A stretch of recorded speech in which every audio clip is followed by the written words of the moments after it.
목마른 사람에게 물 있는 데를 가르쳐주고 길을 모르는 사람에게는 길을 알려주는 게 전도라고 하는 거죠.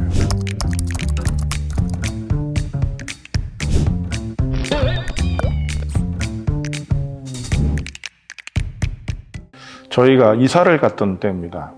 새로운 동네에 갔는데 갓난아이였던 저희 막내 아들이 문제가 생겼어요. 그래서 큰 병원을 갔는데도 효과가 없는데 아이가 다급해진 상황이 됐어요. 데리고 병원을 찾아서 나왔는데 아주머니가 아이가 아픈 거를 보고 물으셨어요. 병원을 찾느냐? 맞다. 그랬더니 여기에 튼튼 소아과라고 있다.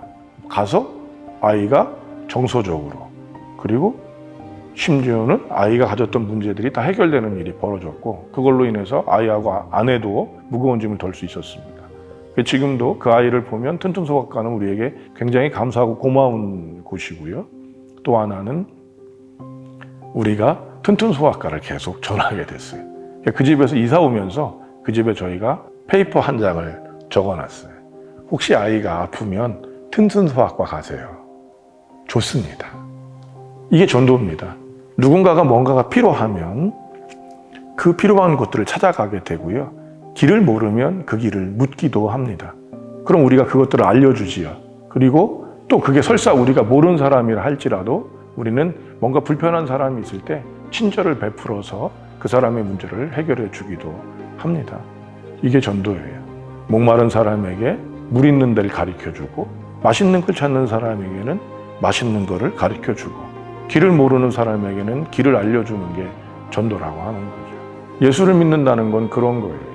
예수 믿는 사람들은 인생에서 여러 가지 길들을 보고 고민하다가 예수를 만나고 나서 그런 경험들을 갖고 행복해진 거죠. 제가 상담이나 이런 코칭 같은 거를 하는 사람인데요. 사람들을 만나고 나면 되게 재미난 현상이 하나가 생기는 게 뭐냐면요. 자기에게 무슨 문제가 있는지 모르는데 문제가 있다는 겁니다.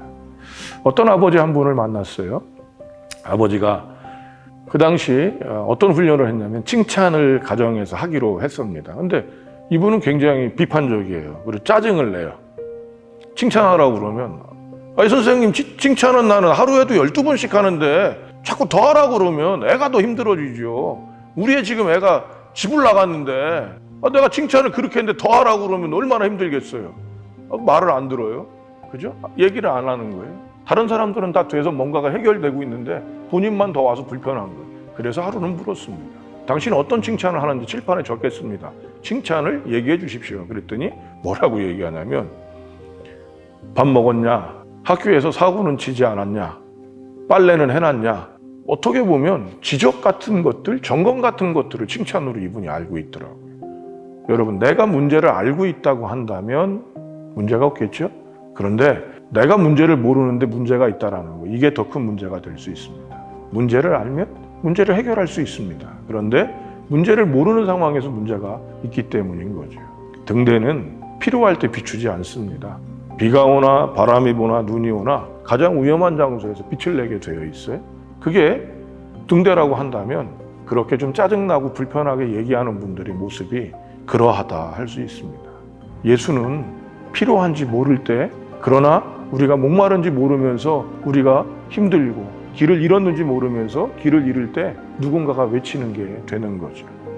한 분의 실화입니다. 이런 분이 계셨어요. 예수 믿으세요. 예수 믿으세요. 요즘에 그거 많이 줄었는데 지금도 있습니다. 그죠? 근데 포항에서 모든 인생의 어려움을 겪고 돌아가시려고 그러는 분이 계셨어요. 요즘 말로 극단적 선택을 하기로 하고 실행에 옮겼습니다. 물이 요만큼 들어갔어요. 이제 조금만 더 들어가면 이제 큰일이 났는데 그때 들리는 소리가 있었어요. 예수 믿으세요. 아저씨 예수 안 믿으면 지옥 가. 죽으려고 그러던 이 사람이 화가 났습니다. 어릴 때 주일학교라고 하는 교회 학교를 다녀봤는 사람이지만 왜 내가 죽는 것까지도 방해하는 생각이 들어서 가가지고 따졌어요. 따지면서 어떤 일이 벌어졌는지 아십니까? 그 사람이 다시 인생에 대한 기쁨을 가졌고 삶의 회복을 가졌습니다. 그리고 그 사람도 어떻게 됐을까요? 그 사람도 예수 믿으세요 이거 하던 분이 되셨어요. 여러분, 누군가에게 필요한 게 있을 때 그것을 멋있게도 가르쳐 줄 수도 있어야겠지만 우아하고 고상하게 가르쳐 줄 수도 있지만 거칠고 투박하게 가르쳐 주더라도 거기가 생명길이고 거기에 생수가 있고 거기에 문제 해결이 있다면 저는 그분이 멋있는 분이라고 생각합니다. 그래서 지금도 바라요. 그분들이 더 멋있게 전도했으면 좋겠다. 그러나 그분들이 예수 전하는 것을 포기하지 않으셨으면 좋겠다는 생각이 있습니다. 이게 제가 생각하는 처음 전도에 대한 생각입니다.